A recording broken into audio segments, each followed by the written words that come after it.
couple of presenters here for us today. First is Tim Bailey on the far left here. Tim is the co-founder and operations director of Drop It and Drive, an organization with a mission to end distracted driving by making it socially unacceptable as drinking and driving. A retired 27-year veteran and captain of the Surrey Fire Department, Tim has worked well over 1,000 motor vehicle collisions and extensive rescue experience. Tim's experiences have led to the belief that people have to learn the real consequences of their actions. Too many times others have to suffer for the avoidable actions of people. Increasingly, people focus on their rights while little attention to their responsibilities to themselves and others. And joining Tim in this session will be Karen Bowman. Karen is the founder and director of the Drop It and Drive, an organization with a mission to end distracted driving by making it socially unacceptable as drinking and driving. And with 20 years of experience in the public and private sectors in British Columbia and Ontario, Karen's background includes business administration, consulting, project management, and communications. As a crash survivor herself, Karen founded Drop It and Drive in October of 2010. And with the idea to take a proactive approach to ending the distracted driving by increasing education and awareness. The DIAD education campaign became a particularly personal cause after Karen's then 8-year-old daughter was injured by a distracted driver less than 3 months later. Please help me welcome Karen and Tim.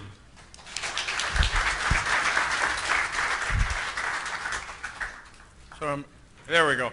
So as you may have guessed, I'm Tim, that's Karen. And so you don't get any confusion here, that is the boss, not myself. So we're going to be talking to you today about what is happening. We're not going to be talking to you about what might or could or possibly happen. It's different viewpoints about what actually distracted driving is resulting in today. So we're going to now move into a little bit of technical stuff for us, I guess, as long as it shows up. There we are. And you'll find that we use emergency services language. And please, if I ever say something that's in firefighter talk, please ask what the hell you mean, okay? And what we do is we don't talk about accidents. We only talk about collisions and crashes. So if you guys over here, that one over there and that one over there are collisions or crashes, and that one over there and that one there are accidents. Accidents, collisions. The difference is a tree hits a car, that's an act of God. That's an accident, and they're not avoidable. But a collision or a crash, like the other two vehicles that are the car hits a tree, is what we're talking about. While firefighters go to accidents, police don't. Police only go to collisions and crashes. And that's what we're talking about, because collisions and crashes are fully avoidable. Very rarely are collisions or crashes caused by an act of God, mechanical failure, or any of that. Almost all the time, it's because of some form of distraction, and we're not just going to be talking about cell phones and texting. We're going to be talking about anything that distracts you in the act of driving. So I had, on behalf of the BC firefighters, fought against WCB, so I just gave away my age, now called WorkSafe BC, for decades. And when we first saw this stat come out of them, and when we were talking to them, it surprised myself. I had no idea that it was this significant in the workplace, motor vehicle collisions and the damage it's causing in the workplace.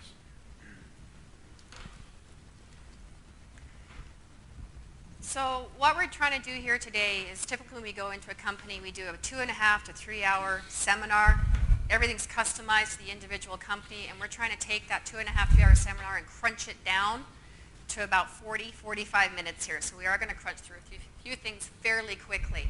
What you're seeing up there behind you right now, one of the major roles I have with Drop It and Drive is I do research on an almost daily basis, 24/7. I don't just do research locally, I actually do it on a global scale.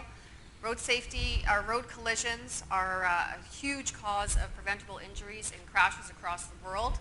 And what you're seeing here is a very recent study. 7 out of 10 drivers on the road at any given time are playing around with their smartphones. They're not just texting, they're not just making phone calls, they're taking selfies, they're taking video selfies, they're updating their Instagram, they're posting to Twitter, they're updating their Facebook status. They are using these smart devices in not such a smart way, and that's out there on the road with you guys. Again, another survey that came out, this is all state Canada. They did a survey across the nation. 4 out of 10 Canadians admitted that it would take injuring or killing one of you before they're willing to put down their cell phones. The fine in BC is only $167. It's been that same amount since the day the legislation came in over 5 years ago. They've only just added 3 demerits for using the device. It was 3 demerits for texting up until now. None of those things are enough for those 4 out of 10 to stop doing what they're doing until they cause physical harm to somebody else. And that's just the people who admit it. That's not taking into account into the people who don't feel so comfortable with their choice to be honest about what they're doing. So when you're out there on the road, you're looking at least every other car out there believes that they are actually willing to kill or injure you before they're going to put down their phones.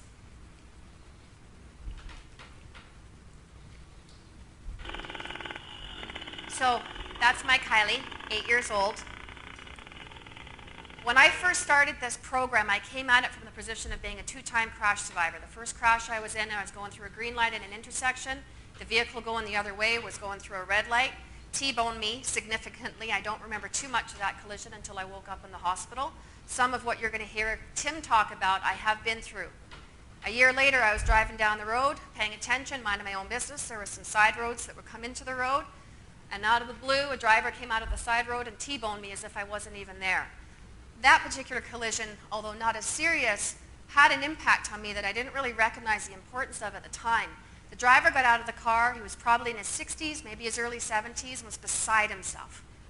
Couldn't believe he'd caused what he called his first accident ever in all his years of driving, enormously apologetic. Didn't help me too much at that time. I just re-injured everything that started to heal from a year before. And he came up to me and said, "I'm so sorry. I don't know what happened. I put my car in gear and I forgot to put my brain in gear."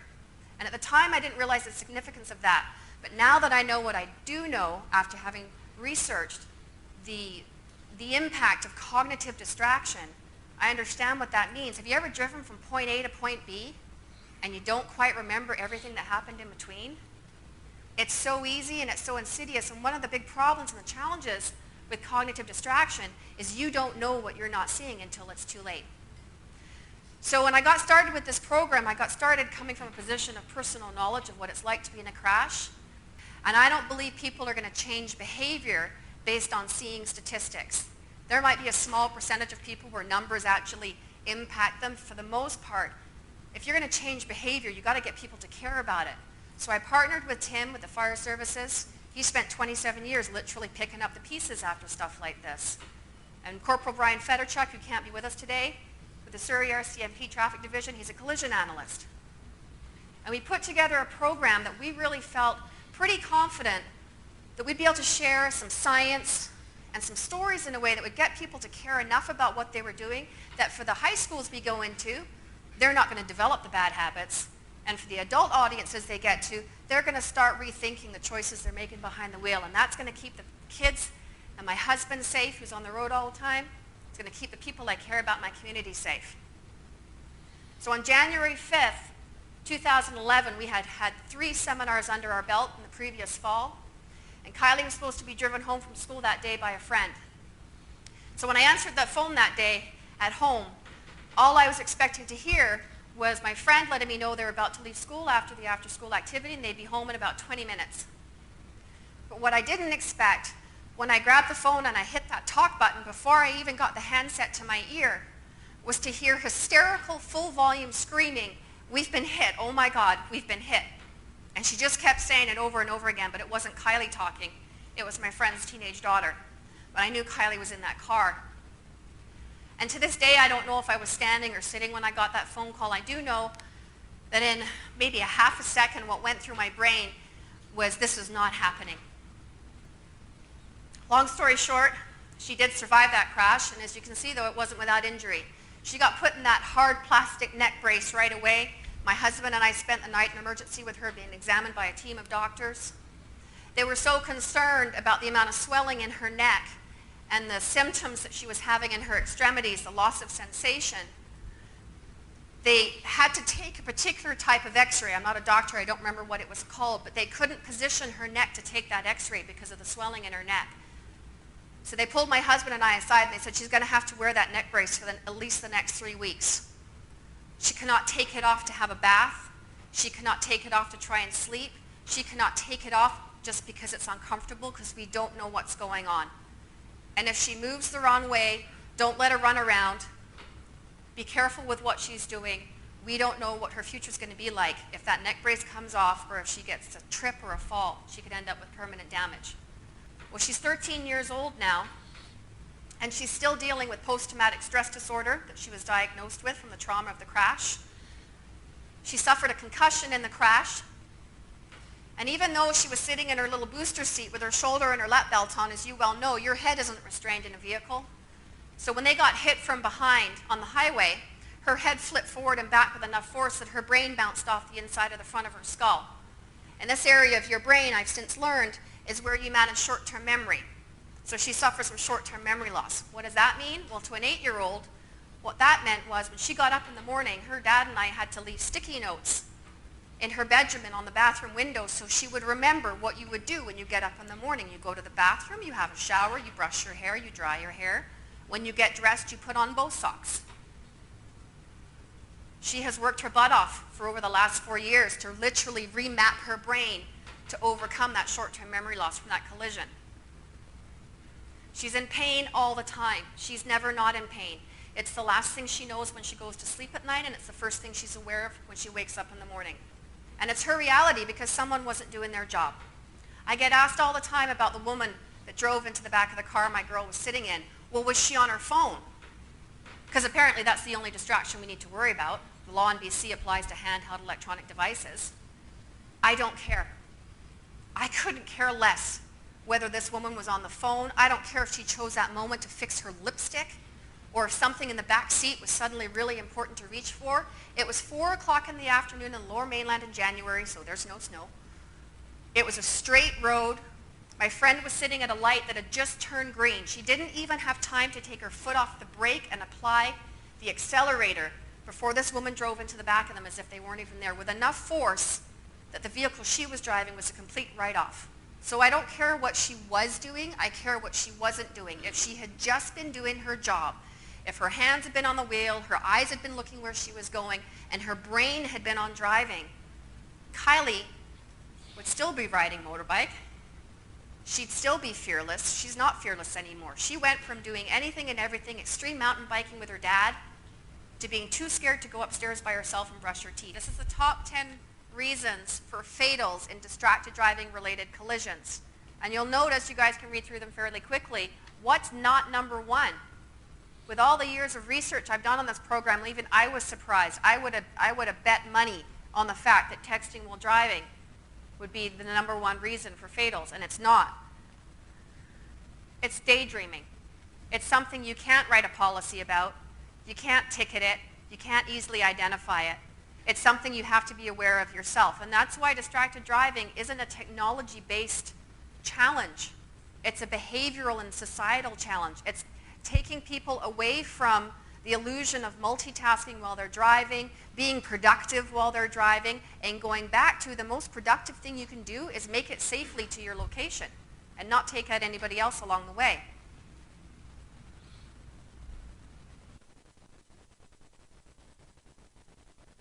We hear a lot about multitasking. It's a good thing to be a good multitasker, and we're all challenged to do that, especially today with the kind of mobile communications technology we have available to us. What researchers are finding out is that the human brain really does not multitask. It's sequentially tasked. It goes back and forth from one difficult task to another. Now, this doesn't apply to things like walking and chewing gum, but two cognitively demanding tasks the human brain cannot do at the same time. It goes back and forth. I like to call it toggle tasking, and some people are better at that than others, but at any given moment, the brain has to be focused on only one of those tasks. We now know, we never knew this before, we didn't have any reason to know it, but we now know that the act of a telephone conversation, a conversation with somebody who is not in your environment, is more cognitively demanding than we ever dreamed. And we've always known that driving a vehicle is cognitively demanding. So the brain's got to choose one, can't do both. And if an event happens while driving a vehicle and you don't respond to it as quickly or as well as you should, the consequences are huge. It can result in death, loss, serious injury. It's a very, very serious thing. A good example, I ask people, I say, can you watch your favorite television show or movie Be engaged in it, follow it closely while you talk to somebody on the phone. People say, no, I got to choose one or the other, and that's the exact point. If that's the case, how can we expect to drive a 5,000-pound vehicle through a dynamic, always changing environment where the smallest mistake could result in serious injury? That's David Teeter. He's the Senior Director with the National Safety Council down in the States. I've had the privilege of speaking with him a number of times. Not only is he highly knowledgeable in his field, but he also has a very personal connection. Their 12-year-old son, Joe Teeter, was killed by a distracted driver.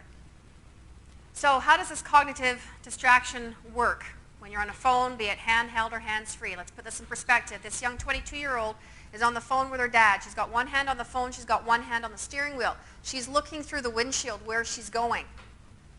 She didn't come up to a set of railroad tracks and not see or hear the train coming and drive across the tracks and get T-boned by it. While looking where she's going, she drove into the side of that moving train. And that's all that's left of her car. She did actually survive that collision, and her dad had front row seats to his 22-year-old driving to the side of a moving train. If you're not going to see a train while looking at it, what else are you missing out there on the road? This issue isn't going to be fixed with legislation. It isn't going to be fixed with fines, although we personally believe $167 clearly isn't working. But it's going to be fixed with personal awareness of what's going on out there and what you're being distracted by. If you ever walked out of the house or walked out of the office after having had a disagreement, shall we say, with your spouse or with your boss, and you slam the door and you walk out, does it just end? Is it out of your head? Or do you stew on it for a while and kind of work through what you should have said but you didn't? What you'd like to say but you can't? It's moving in your head. And one of the things that's really tricky about this is you don't know what you're not seeing until it's too late. Transport Canada did this scientific survey a little while ago, and they tracked the eye movements of a driver. On the left-hand side of the image is what you're seeing, a driver who's not on the phone, hands-free or handheld. That's the information they took in. Same driver driving the same route on a hands-free device, that little tiny box on the right-hand side of the screen, that's the information they took in. But the driver has no idea what they're not seeing. So what you're seeing up there now is some actual footage of people not doing what they're supposed to be doing. And if you look at this kind of stuff, and I'll relay a more local incident that happened a little while ago, and there was an Alberta driver going down to the States on I-5, hits Mount Vernon, hits a bridge, took out the bridge, and caused huge disruption in that whole area for both British Columbia and Washington and Oregon, because he wasn't paying attention to what was going on. And you imagine with that overpass that's cut like that, how long it's going to take to repair, the cost, and all the other implications that roll out of someone's distraction. So one thing that you have to watch out is the longer you're on a job. When you get a new worker, they're new, they pay attention. Sure, they're inexperienced, but they're keyed in. The longer we're on jobs, and the longer that we do things in the workplace, and the longer we do things, we tend to become more complacent with them, and it can lead to all kinds of stuff. So this is my workplace for 27 years, and it's a little tough to tell what's going on in that one. But if you look here, that blue thing is an SUV. Okay, and the front tire is under the tire of that delivery truck. And inside that truck, there's that car, there's a 19-year-old young man who thought he could text and drive at the same time. He was texting his girlfriend, and we know exactly when he quit texting is when the front bumper of that vehicle cut him right in half. And if you think you're ready to see that kind of stuff out in the public, because unfortunately Federchuck and myself and other emergency services workers see this way too much. But when I saw that truck, if you look at the front, if you look at the hood of it, I just shivered. That would come in as an MVI with flame. Now, in an urban setting, 4 to 6 minutes is the response time for firefighters. Pick up, call 911. At very latest, 6 minutes, we're supposed to be on scene. Even in those ones, and out here, because of the greater distance and less staffing, you have to stretch those times. Usually in these instances, if you're trapped in that vehicle, you are going to die by flame. And the sights and sounds associated with death by flame are horrible. But our strongest sense, our sense of smell, is something that never leaves you when you run into a thing like this. And most firefighters, you show them this, they'll just shiver. So let's have a look at this scene. Nice day. No environmental factors. That road is dead straight. And if you think texting doesn't distract you, it took him completely out of his lane. He is supposed to be on the right-hand lane of travel, completely out of there, and hit that truck. Now, every emergency worker, ambulance, fire, police, sooner or later accumulates PTSD, or we call CIS, critical incident stress. But we also have mechanisms and policies in that to be able to try to deal with it. Let's look at the truck driver. That's not part of a truck driver's job description. And most of those companies will not have MFAP or EAP programs that have as extensive PTSD treatment and process. I'm a certified peer diffuser. First step in it, and I'll guarantee you most of your workplaces don't have that. And what happens is in a lot of these situations, driver gets out of the truck, goes and has a look, and sees a young person cut in half. And the repercussions are, could I have avoided that? Is that my fault with no one to help that person? So this is a rescue. If you look in the back of the truck there, right there, and right there, that's the body in there. When they're dead, it's called a recovery. When they're alive, it's called a rescue. So we shoot a firefighter inside there. They go after the neck right away to try to make sure that we don't cause any more damage to the person and take them into a quadriplegic or any of that kind of stuff. And we're talking to them. And that talking is along the lines of, where are you hurt? Left side. Where are you pinned? My feet. I can't get my feet out.